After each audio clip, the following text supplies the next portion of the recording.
All right, day 5. We're going to learn factoring, difference of squares, and perfect squares.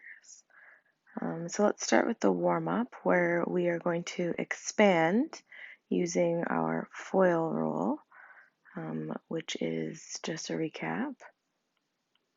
Firsts, outers, inner, and lasts, which means we multiply x times x, which is x squared, then the outside, which is these two, so x times positive 4, which is positive 4x. Then I is the insides, negative 4 times x, negative 4x. And then the last, negative 4 times positive 4, which is negative 16. And then we simplify this by collecting like terms.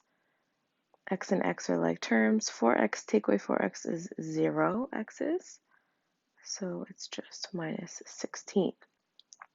Why don't you pause the video here and go ahead and keep expanding and foiling out and then check your answers with mine.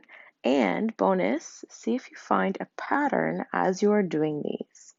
So pause the video now and just see for yourself. Okay, so if I FOIL these, I get 4x squared minus 25. I'm just skipping the middle step simply because I'm simplifying in my head. I've done this so many times. I have so much practice that I know exactly what the answers are going to be. And then there we have it. So have you noticed a pattern? Do you see anything that is common in all 4 of these examples in your final answer?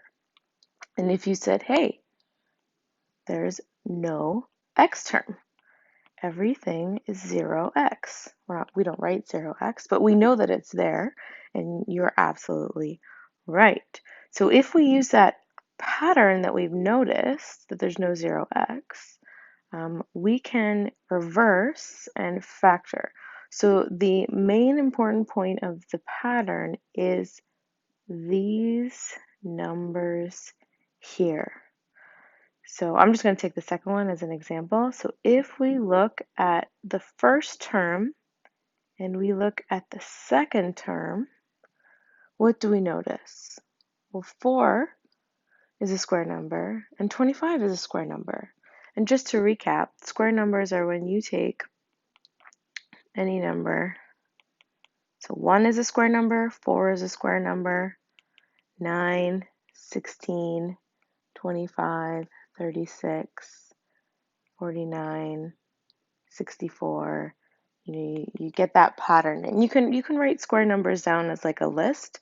Sometimes I see students just kind of going through on the side of their paper and writing it like that, which is a really great idea as well, especially when you're starting off with this, or if you get stuck on a test or an exam, and just having those numbers there is a really good visual reminder that to watch out for perfect squares. So back to example B here, we notice that 4 is a square number and 25 is a square number, and x is squared.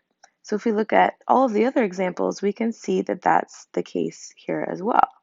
So we have, this is a square number, x squared, and negative 9 is a squared number. Awesome. 49 is a squared number and y is squared. 16 is a square number and x is squared. So you'll notice that every single thing after we expand out is a square number. And that is what you're looking for when you are deciding if we are factoring a difference of squares or perfect squares. You'll also notice, I'm just going to get rid of this red because it's kind of distracting. There's a lot there. You'll also notice that every single one is subtraction, and that is true. They're all going to be subtraction. So if we take what we know, we put that into a rule, and we can go like this. Any number squared, subtract any other number or group of terms squared is always your difference of squared. So it's always going to equal, when we factor or when we go back to here, So the square root of 49 is 7, so the square root of a squared is a. And you notice how it's in both the front and the back. And then the second term, well, we know that's 16x squared. Well, the square root of 16 is 4x, and then the square root of x squared is x. So then that's, if we follow the same pattern here, the square root of b squared is b. Sorry, that's just my cat crying. Just ignore him. And then you will see here that we have a minus and a plus, a minus and a plus, plus and a minus, the order doesn't matter, and then a minus and a plus. So notice that one has to be positive and one has to be negative. And that is how we factor a difference of perfect squares. So now we've developed how it works just by reversing the pattern that we learned from expanding or FOILing, and we created this rule here. That's the rule that you want to learn. I'm just going to get rid of these arrows, okay? That's the rule that you want to have in your head. And let's take this rule and let's put it into practice over here.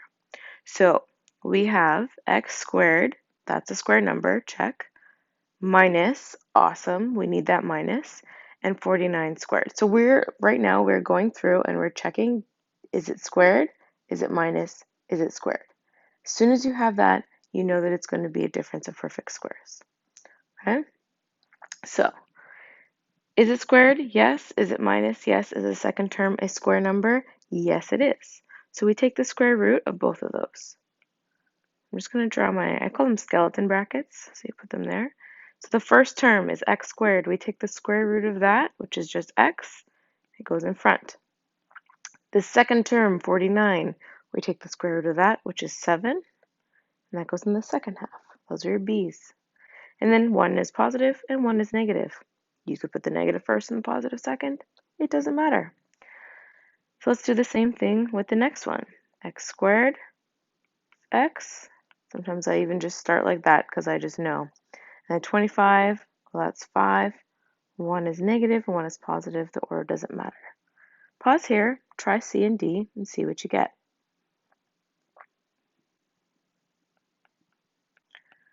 Okay, square root of 144 is 12. This is just a really good thing to know your square numbers. Usually up to 12 or 13 is really good to have memorized. So if you're kind of rusty with your square numbers, you might want to just do a few minutes of practice every day, maybe at the beginning of each math lesson, just so that those square numbers are in your head. Square root of 9 is 3. Square root of x squared is x, and remember they're attached because they are together. And then the square root of 36 is 6. So we put 6 and minus and plus. And you're like, well, this last one, well, that's really interesting because I could take out a 3 out of both of them. And as soon as you notice that, you should have realized that, hey, yes, it's a perfect square, but I'm forgetting that I should be common factoring first and foremost. I should always look for common factors first. So you know what?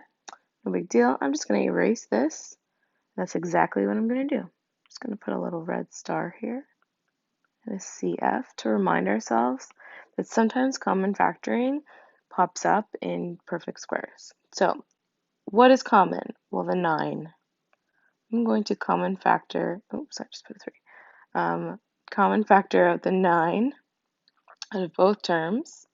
So I divide both sides by 9, and that's 4. Now we can look at this and go, is this a difference of squares? Yes, it is. X squared minus 4. 4 is 2 squared. So the 9 stays. Do not get rid of the 9. We've got our x, and the square root of 4 is 2. 1 is positive and 1 is negative. Doesn't matter which one. And we are done. If you had factored it the first way that I had factored, you wouldn't get full marks because fully factoring something is taking out the common factor as well. So that's just something to remember.